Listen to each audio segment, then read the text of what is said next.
আসসালামু আলাইকুম এভরিওয়ান, আশা করি আপনারা সকলেই ভালো আছেন। ভিউয়ার্স, আজকের পর্বে আমি আবার হাজির হয়েছি আপনাদের নতুন আরও একটি স্ট্রিট ফুডের ভিডিও নিয়ে। আর আজকে আমি চলে এসেছি পুরান ঢাকায় এই ফেমাস ঝালমুড়ি বাইটির কাছে। ওনার ঝালমুড়ির প্রাইস কত এবং ওনার ঝালমুড়ি দোকান কোথায় অবস্থিত সব জানাবো এক এক করে পুরো ভিডিওটির মাধ্যমে। তাহলে আপনারা পুরো ভিডিও জুড়ে আমার সাথে থাকবেন, আমি এটুকুই আশা রাখি।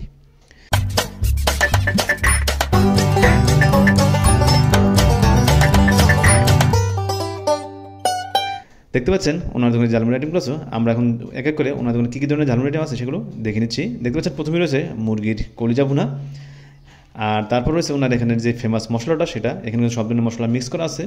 তারপর দেখতে পাবেন এই সাইডে রয়েছে ছাগলের ফ্যাপসা ভুনা এবং রয়েছে গরুর কলিজা ভুনা এবং এখানে রয়েছে মুরগির ঝাল রেজালা এবং এটা হলো গরুর কালো ভুনা। তাহলে আর দেখতে পাচ্ছেন এখানে কিন্তু রয়েছে পেঁয়াজের সালাদ এবং ওই সাইডে রয়েছে ওনার বস্তা ভরা মুড়ি, যেটা আপনারা অলরেডি দেখতে পাচ্ছেন। তাহলে চলুন আমরা এখন এক এক করে জেনে নিই ওনার দোকানের মুড়ির প্রাইসগুলো। বন্ধুরা, ওনার দোকান ঝালমুড়ি খেতে হলে আপনাদের সর্বনিম্ন প্রাইস দিতে হবে 30 টাকা এবং সর্বোচ্চ প্রাইস হলো 440 টাকা, যেটা উনি সব কিছু মিলিয়ে বানিয়ে দেবে। 30 টাকার মুড়িটা কিন্তু শুধু আপনারা মশলা দিয়ে পাবেন, আর 30 টাকার যদি উপরে আমরা 60 টাকা যান তাহলে পেয়ে যাবেন মুরগির কলেজা দিয়ে ঝালমুড়ি, এবং 60 টাকা থেকে যারা 10 টাকা বাড়িয়ে দেন তাহলে পেয়ে যাবেন আপনারা গরুর খাসির ফ্যাপসা দিয়ে ঝালমুড়ি, এবং ওখান থেকে যদি আপনারা আরও 20 টাকা বা 90 টাকা দিয়ে দেন তাহলে পেয়ে যাবেন গরুর কলেজা দিয়ে মুড়ি, এবং যদি আপনারা আরও 10 টাকা বাড়ান তাহলে পেয়ে যাবেন মুরগির যেই ঝাল রেজাল আছে সেটা দিয়ে ঝালমুড়ি, এবং আপনারা যদি 110 টাকা দেন তাহলে পেয়ে যাবেন গরুর কালোবোনা দিয়ে ঝালমুড়ি। ভিউয়ার্স, আপনারা কিন্তু জেনে গেলেন যে ওনার দোকানের ঝালমুড়ির প্রাইসগুলো।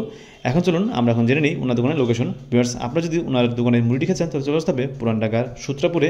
এখানে আসলে আপনি ওনার দোকানটি পেয়ে যাবেন, এবং এই এলাকায় ওনার দোকান কিন্তু খুবই ফেমাস, আর ওনার ঝালমুড়ি খেতে কিন্তু খুবই সুস্বাদু। আমরা অলরেডি একটা মুরগির কলিজা দিয়ে ঝালমুড়ি অর্ডার করছি, আর সেটা এখন আমরা খাবো, আর সেটা খাওয়ার পরে আমি আপনাদেরকে এক এক করে জানাবো। দেখতে পাচ্ছেন যে ঝালমুড়ি প্লেটে নেওয়ার পরে একটু মশলা একটু সালাদের রেসিপি দিল। এবার এখান থেকে দেখতে পাচ্ছেন যে ওনার সবচেয়ে ফেভারিট একটা জিনিস সেটা হলো চাটনি। এই চাটনিটা ঝালমুড়ি খেতে কিন্তু খুবই মজাদার।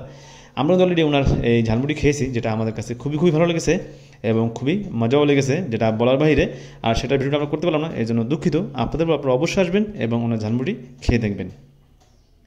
ভিউয়ার্স, আপনাদের কাছে আমার এই ভিডিওটি কেমন লাগছে কিন্তু অবশ্যই জানাবেন, এবং আমাকে বেশি সাপোর্ট করবেন এরকম নতুন ভিডিও পাওয়ার জন্য। তাহলে ভিউয়ার্স, আজকে আর বেশি কথা বলবো না, আজকে আমি আপনাদের মাঝখান থেকে এখানেই বিদায় নিচ্ছি, আর দেখা হচ্ছে পরবর্তী ভিডিওতে। সেই পর্যন্ত আপনারা সকলেই ভালো থাকবেন, সুস্থ থাকবেন, এই দোকান আজকে শেষ করছি। আল্লাহ হাফেজ, বাই বাই, টাটা।